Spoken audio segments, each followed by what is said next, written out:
ಆತ್ಮೀಯ H16 news ವೀಕ್ಷಕರೇ, ನಾನು ನಿಮ್ಮವ MI ಅಥವಾ ಮಲ್ಲಪ್ಪ ಜೋತವರು. ಯಾವ ಸಂದರ್ಭದಲ್ಲಿ ಭಾಷಾವಾರು ಪ್ರಾಂತ್ಯ ರಚನೆ ಮಾಡಿದರು, ಅದರೊಂದಿಗೆ ಭಾಷಾ ಸಮಸ್ಯೆ ಸ್ಟಾರ್ಟ್ ಆಗಿಬಿಟ್ಟರು ಈ ದೇಶದೊಳಗೆ.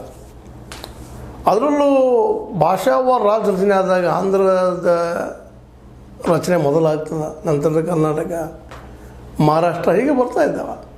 ಭಾಷೆ ಆಧಾರ ಮೇಲೆ ಅಂದಾಗ ಸಹಜವಾಗಿ ಗಡಿ ಭಾಗದಲ್ಲಿ ಎರಡು ಭಾಷೆಗಳು ಪ್ರಭಾವ ಇರ್ತಾವೆ. ಮರಾಠಿ ಕನ್ನಡ, ತೆಲುಗು ಕನ್ನಡ, ತಮಿಳ ಕನ್ನಡ, ಕೊಂಕಣಿ ಕನ್ನಡ, ಮಲಯಾಳಂ ಕನ್ನಡ. ಈ ಬಾರ್ಡರ್ ಮಾಡಿದ್ರು ಆಯಾ ಬಾರ್ಡರ್ದಲ್ಲೇ ನೆರೆಯ ರಾಜ್ಯದ ಭಾಷೆ ಪ್ರಭಾವ ಇದ್ದೇ ಇರೋದು.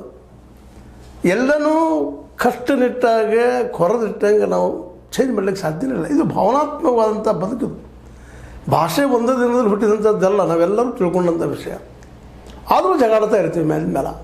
ಇದಕ್ಕೆ ಕಾರಣ ಜನ ಅನ್ನೋಕ್ಕಿಂತಲೂ ನಮ್ಮ ರಾಜಕಾರಣಿಗಳು ಅನ್ನೋದು ಎರಡು ಮಾತಿಲ್ಲ.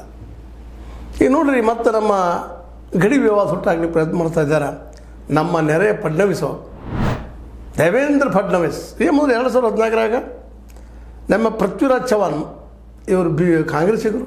ಆಗ ಉನ್ನತಾಧಿಕಾರಿ ನೇಮಕ ಮಾಡಿದರು.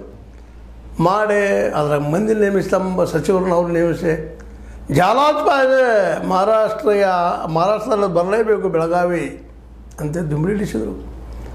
ಸಹಜ ಅವರಂದು ಇವರು ಕನ್ನಡಿಗರು, ಸಹಜದ ನಮ್ಮದು ಪರಾಮ ಉಳಿಬೇಕು, ಬೆಳಗಾವಿ ನಮ್ಮಲ್ಲಿದೆ, ಐತಿಹಾಸಿಕ ನಮ್ಮ ಉಳಿದಿದೆ, ಇವನ್ನ ಬಾಂಬೆ ಸಹಿತ ನಮ್ಮದ ಅನ್ನುವಷ್ಟು ಮಟ್ಟಿಗೆ ಇವರು ಮಾತಾಡ್ಲಿಕ್ಕೆ ಶುರು ಮಾಡಿದರು. ಹಾಗೆ ಕೇರಳ ಸುತ್ತಮುತ್ತ ಶುರು ಆಗಿಬಿಟ್ಟಿತ್ತು. ಕೈಯಾರ ಕಿಂಗನ್ನರ